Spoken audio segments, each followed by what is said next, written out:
পবিত্ৰ ঈদৰ দিনাই বকত চাঞ্চল্য হিন্দু বিৰোধী সম্প্ৰদায়িক হিংসাৰ মন্তব্য এজন মুছলমান যুৱকৰ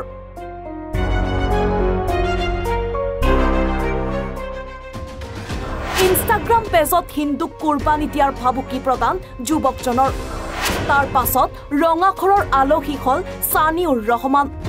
পবিত্ৰ ঈদৰ দিনাই কামৰূপ জিলাৰ বকত আটক হল সানিউৰ ৰহমান নামৰ এগৰাকী ইছলাম ধৰ্মী যুৱক মুছলমান যুৱক সানিউৰে ছ'চিয়েল মিডিয়াৰ সানি ভাই নামৰ ইনষ্টাগ্ৰাম পেজত এখন বিলাসী বাহনত উঠি হিন্দু বিৰোধী সাম্প্ৰদায়িক হিংসাৰ মন্তব্য কৰিছিল প্ৰাপ্ত তথ্য অনুসৰি কুন্তলি অঞ্চলৰ পাথলিপাৰা গাঁৱৰ গাজিবুৰ ৰহমানৰ পুত্ৰ সানিউৰ ৰহমান উল্লেখ্য যে ছ'চিয়েল মিডিয়াৰ ইনষ্টাগ্ৰাম পোষ্টৰ ওপৰত অভিযোগ উঠাত বকো আৰক্ষী থানাৰ ভাৰপ্ৰাপ্ত আৰক্ষী বিষয়া মুন্না পাছনিৰ নেতৃত্বত আৰক্ষীৰ দলে যোৱাকালি নিশা সানিউৰক আটক কৰি আনে আৰু জেল হাজতত পঠোৱাৰ যাৱতীয় ব্যৱস্থা গ্ৰহণ কৰে ইফালে বকো থানা এলেকা নাগৰিক সমিতিৰ জৰিয়তে এজাহাৰ দাখিল কৰি হিন্দুৰ ওপৰত সাম্প্ৰদায়িক হিংসাৰ মন্তব্য আগবঢ়োৱা কালপ্ৰিতগৰাকীক দৃষ্টান্তমূলক শাস্তি বিহাৰ আহ্বান জনায় যোৱাকালি আমি ইনষ্টাগ্ৰামত এটি ভিডিঅ' আমি প্ৰত্যক্ষ কৰোঁ যিটো ভিডিঅ'ত মানে এজন মুছলমান সম্প্ৰদায়ৰ যুৱকে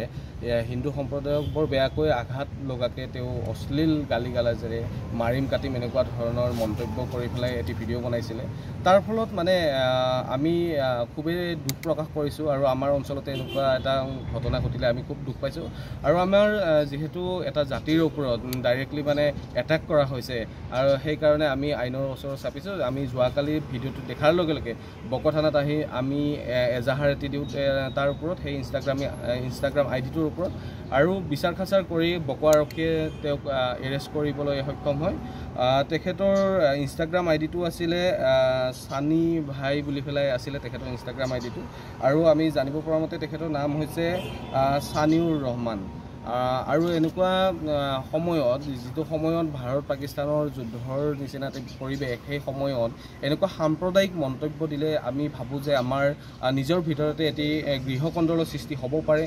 এনেকুৱাবোৰ নহওক আমাৰ যিটো হিন্দু মুছলমানৰ ভাতৃত্ববোধ সেয়া এতিয়াও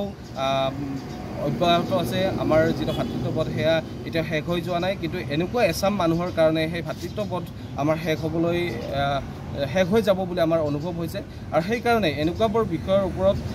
অধিক কঠোৰতৰ শাস্তি বিহাৰ কাৰণে অসম আৰক্ষীক আমি অনুৰোধ জনাইছোঁ আৰু সেইকাৰণে আমি আজি বকো থানা নাগৰিক সমিতিৰ আমাৰ চেয়াৰমেন চাহাবো ইয়াতে উপস্থিত আছে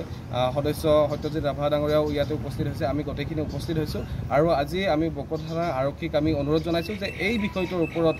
অধিক আগৰ যদি প্ৰয়োজন আছে তদন্ত কৰি এনেকুৱাবোৰ শাস্তি বিহাৰ যথাযথ শাস্তি বিহাৰ কাৰণে এক ব্যৱস্থা গ্ৰহণ কৰক বকোৰ পৰা বিক্ৰম দাসৰ ৰিপৰ্ট এনিফাৰ 24